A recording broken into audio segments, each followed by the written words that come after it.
ये गवर्नमेंट वाले और पुलिस ने भी इस तरह आई है, हम कोई दहशतगर्द है, खवातीन की बर्दाश्त नहीं होती है। SHO जो है वो खवातीन का दुपट्टे खींच रहे हैं हमारे मुल्क में। क्या हम एक आराम से प्रोटेस्ट नहीं कर सकते हैं?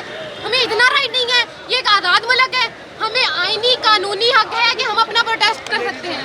और ये देखिए किस तरह गुंडागर्दी शुरू की हुई है पंजाब गवर्नमेंट ने।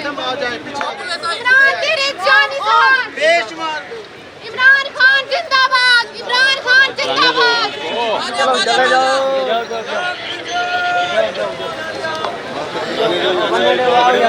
एक मिनट हटो हटो हटो।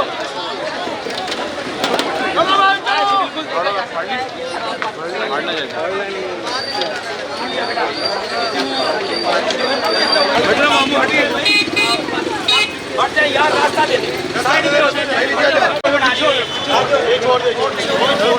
छोड़ दे आगे से, रास्ता छोड़ दे, रास्ता हट दे, साइड पे हो जाए भाई, रास्ता छोड़